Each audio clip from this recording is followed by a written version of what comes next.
Welcome back in fans. स्वागत है आप सभी का ब्लीच के एक और नए पार्ट में। अगर आप लोगों ने अभी तक इसके पिछले पार्ट को नहीं देखा है तो उसका लिंक आपको डिस्क्रिप्शन बॉक्स में मिल जाएगा, तो याद से उसे देख लेना, नहीं तो ये पार्ट कुछ भी समझ में नहीं आएगा। और अगर आप लोग मेरे चैनल पर नए हैं तो मेरे चैनल को सब्सक्राइब करके वीडियो को लाइक करना मत भूलना, ताकि आप सभी का सपोर्ट मुझे मिलता रहे। तो खैर देरी ना करते हुए शुरू करते हैं आज के इस वीडियो को। और मिस्टर फ्रेंजी अपने ही क्लोन से लड़ रहा था और सेम कंडीशन इचिडा के साथ भी था, क्योंकि वो भी लगातार अपने क्लोन से ही लड़ रहा था। लेकिन क्लोन्स तो क्लोन्स ही होते हैं, वो असलियत के जैसा हो ही नहीं सकता, जिससे रेंजी और इचिडा इजीली अपने क्लोन्स को हरा देते हैं और वो क्लोन्स एक गुब्बारे की तरफ फंस जाते हैं। लेकिन उनमें से जो लिक्विड बिखरती है उसमें से उनके और ज्यादा क्लोन्स बन जाते हैं। यानी अगर इचिडा और रेंजी एक क्लोन को मारे तो उसके बदले उन्हें 10 क्लोन का सामना करना पड़ेगा। और पलक झपकते ही यहाँ पर उनके बहुत सारे क्लोन्स बन जाते हैं। और असलियत में यही जाइला की टेक्निक है, क्योंकि वो इस लड़ाई को मजेदार बनाना चाहता है। और जाइला की इस साल को देखकर रेंजी भी थोड़ा सीरियस हो गया था, लेकिन तभी अचानक से दोनों उसके ऊपर अटैक कर देता है, क्योंकि उसे असली रेंजी और क्लोन रेंजी के बीच का फर्क पता नहीं चल रहा। जो देखकर रेंजी भी उसके ऊपर काफी ज्यादा भड़क गया था, क्योंकि वो दोनों के अटैक से बाल बाल बचा है। लेकिन तभी अचानक से ऐसे पीछे से उसके ऊपर अटैक कर देता है, क्योंकि उसके साथ भी यही सेम कंडीशन है। वो भी असली और क्लोन के बीच का फर्क पता नहीं कर पा रहा। तो उन्हें ऐसे लड़ता हुआ देख इचिडा इनसे कहता है कि अगर उन्हें असली और क्लोन्स के बीच का फर्क पता करना है तो उन्हें क्लोन्स के आंखों पर देखना होगा, क्योंकि उनकी आंखें थोड़ी अलग हैं, जो कि इन चारों के क्लोन्स के साथ है। और अगर बात उसके और रेंजी की हो तो उनके क्लोन्स के बाल थोड़े अलग हैं और डोंडो के क्लोन के पीठ पर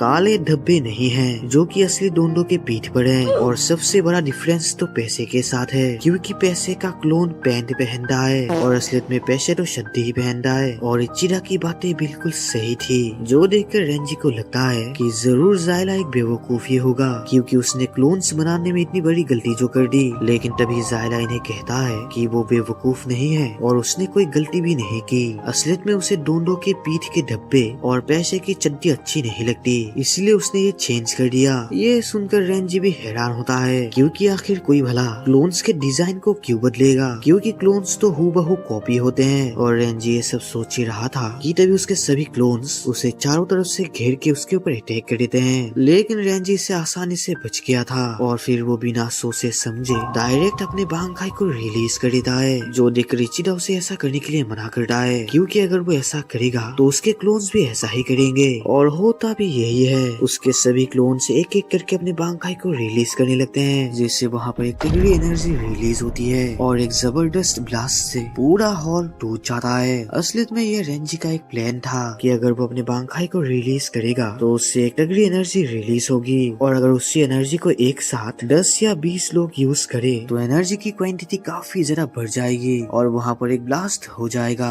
इचिडा भी उसके इस प्लान से सहमत है, लेकिन वो इस बात से नाराज है कि रेंजी ने बिना सोचे समझे ही डायरेक्ट अपने बांखाई को रिलीज कर दिया, उससे इन्हें चोट भी लग सकती थी। और तभी अचानक से वहाँ पर भूकंप आने लगता है, जो देखकर ये दोनों भी शॉक में पड़ गए थे। और तभी जमीन के नीचे से एक बड़ा फ्लावर जैसा कुछ निकलता है और असलियत में इसके अंदर जाइला था, बिल्कुल सेफ। और अब जाइला भी इस लड़ाई से काफी ज्यादा पक चुका है, तो वो अपने टेक्निक को हटा देता है, जिससे बच्चे कुछ क्लोन्स फट गए थे। और फिर वो उन दोनों से कहता है कि अब वो इस लड़ाई से काफी ज्यादा बोर हो चुका है, इसलिए अब उसे खुद इस लड़ाई में उतरना ही होगा। जाइला की ये बात सुनकर इचिडा और रेंजी लड़ने के लिए सीरियस हो जाते हैं, लेकिन तभी अचानक से वहाँ पर दो बड़े मॉन्स्टर्स आ जाते हैं, जो देखकर इन दोनों की फट के एक हो जाती है, क्योंकि एक मुसीबत टली नहीं और उनके सामने और एक खड़ी हो गई। और तभी अचानक से जाइला अपने टेंटिकल से इचिडा को जकड़ लेता है और इस पे रेंजी भी कुछ भी नहीं कर पाता। और तभी वो टेंटिकल इचिडा को वापस निकाल देता है और इस तरफ जाइला के दूसरे टेंटिकल से इचिडा का एक क्लोन बन के निकल आता है, जो देखकर इचिडा और रेंजी भी हैरान था, लेकिन उन्हें इस बात से डर भी थी कि जरूर जाइला कोई नई खिचड़ी पका रहा है, जिसका शिकार अब इचिडा बन चुका है। असलियत में ये डॉल एक सेंसर डॉल है। अब इचिडा के शरीर के 5 सेंस का कंट्रोल जाइला के पास है। अब जाइला जैसे चाहे इस डॉल को यूज कर सकता है, लेकिन फर्क सिर्फ इचिडा को ही पड़ेगा। और सच में जाइला जैसे इस डॉल को छूता है या फिर उसे मारता है तो असलियत में एहसास या डर सिर्फ इचिडा को ही होता है। ये देखकर रेंजी भी कंफ्यूजन में पड़ गया था कि आखिर अब वो करे तो करे क्या। उसके पास इचिडा को बचाने का कोई भी रास्ता नहीं बचा। और तभी जाइला लिटरली इचिडा के डॉल को 2 हिस्सों में बांट देता है है, जो देखकर रेंजी के होश उड़ जाते हैं। लेकिन जायला की इस हरकत से इचिरा को कुछ भी नहीं होता, जो देखकर रेंजी और ज्यादा कंफ्यूजन में पड़ जाता है। और तभी जायला क्लियर करता है कि उन दोनों को घबराने की कोई जरूरत नहीं, क्योंकि जायला ने इस डॉल को वैसे डिजाइन किया ही नहीं है जैसा उन दोनों को लग रहा था।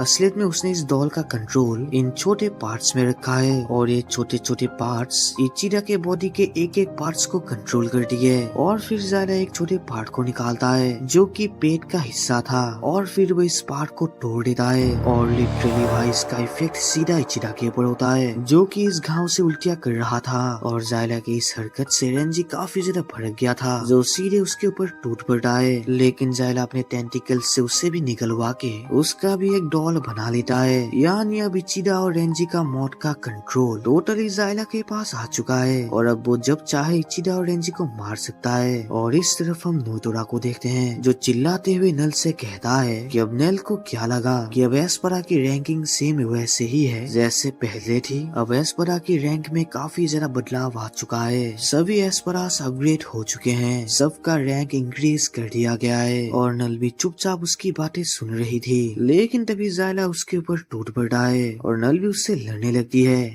और इस तरफ हम दोंदो को देखते हैं, जो फिलहाल तो बिल्कुल ठीक था, लेकिन पैसे पत्थरों के नीचे धंसा हुआ था। तो उसे ऐसे देखकर डोंडो उससे कहता है कि पैसे बिल्कुल भी चिंता ना करे, वो उसे चुटकियों में निकाल लेगा। लेकिन कुछ देर कोशिश करने के बाद डोंडो थक जाता है, और फिर वो बिंदास बैठकर आराम करने लगता है। और उसकी यह हरकत देखकर वैसी काफी ज्यादा भड़क गया था। लेकिन तभी डोंडो की नजर जायला पर जाती है, जिसकी इन्फॉर्मेशन वो पैसे को देने लगता है। लेकिन पैसे उसे जल्दी फ्री करने को कहता है। और फाइनली कुछ देर मेहनत करने के बाद वैसे तो बाहर निकल आता है, लेकिन डोंडो काफी दूर जाके गिरता है। और इस सिर्फ नल और नोतोरा अभी भी लड़ रहे थे, और नल की मदद करने के लिए इचिगो ऐसी हालत में ही जाने की कोशिश करता है, जिसे देखकर ओरी में उसके पास आने लगती है। लेकिन तभी टेस्ला आके उसे पकड़ लेता है, क्योंकि नोतोरा को इस लड़ाई में काफी ज्यादा मजा आ रहा है, और वो नहीं चाहता कि इचिगो और ओरी में उसके मजा को खराब करे। और फिर वो ध्यान लगा के उन दोनों की लड़ाई को देखने लगता है। और तभी हम एक फ्लैशबैक को देखते हैं, जहाँ पर पास्ट में भी नोतोरा और नल ऐसे ही लड़ रहे थे, और उस टाइम में भी नोतोरा काफी ज्यादा कमजोर था, जो नल से आसानी से मार खा रहा था। लेकिन इतना मार खाने के बाद भी नोतोरा की अकल ठिकाने पर नहीं आती, क्योंकि उसके हिसाब से आज यहाँ पर सिर्फ एक ही जिंदा हो सकता है, या तो नोतोरा या तो नल।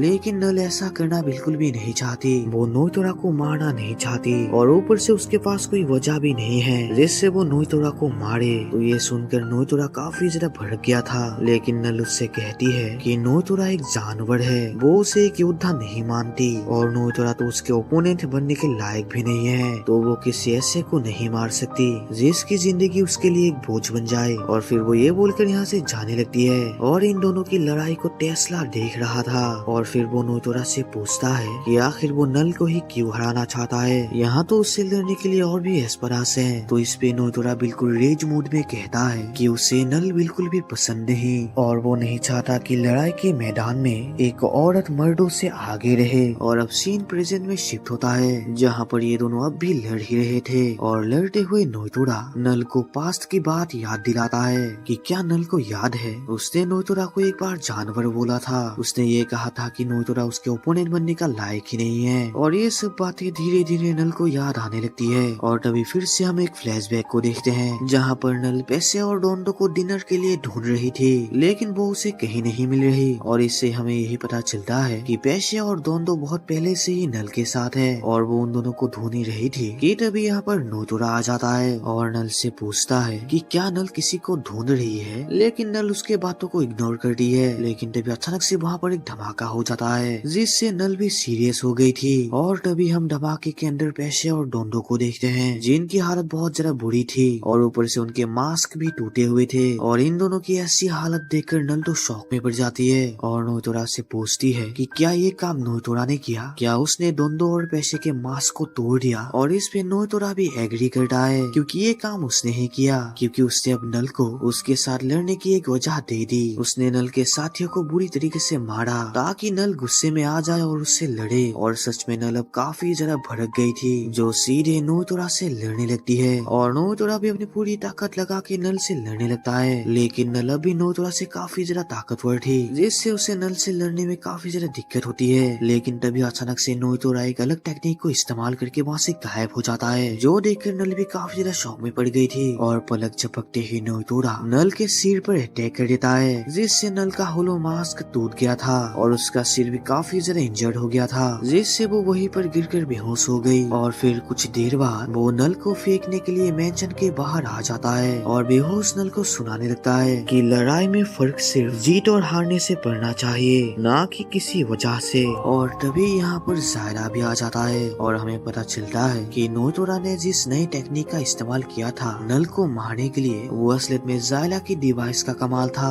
सीधे शब्दों में कहूँ तो जायला ने नोइतोरा की हेल्प की है नल को मारने के लिए। और उस टाइम तो जायला एक एस्परा भी नहीं था, तो उसने नल के पोस्ट को लेने के लिए ये काम किया। और फिर नोइतोरा बिना हिचकिचाए नल, पेशे और डोंडो को कई फीट ऊपर से फेंक देता है। और उसने नल को जिंदा इसलिए छोड़ा क्योंकि वो उसके साथ एक बार बराबरी का मुकाबला करना चाहता है। और जब तक नल वापस लॉस नोसेस पर आएगी तब तक नोइतोरा काफी ज्यादा ताकतवर हो चुका होगा। और अब क्योंकि इन दोनों का काम खत्म हो चुका है तो ये दोनों यहाँ से जाने लगते हैं। लेकिन तभी अचानक से एक तेज रोशनी नीचे से निकलने लगती है, जो देखकर नोइतोरा भी हैरान था। और ये तेज रोशनी नल के बॉडी से निकल रही थी और इसकी वजह से वो कुछ ही सेकंड में एक छोटी बच्ची में ट्रांसफॉर्म हो जाती है। और ये देखकर नोइतोरा हैरान तो था, लेकिन ऊपर से वो काफी खुश भी था क्योंकि अब इस हालत में नल को वापस लॉस नोसेस पे आने में काफी ज्यादा समय लग जाएगा, जिससे वो और ज्यादा स्ट्रॉन्ग बन सकता है। और फिर वो इन तीनों को इसी हालत में छोड़कर यहाँ से जाने लगता है। और इस तरफ कुछ देर बाद नल को होश आ गया था, लेकिन अब उसका याददाश्त मिट चुकी थी, जो अब सब कुछ भूल गई थी।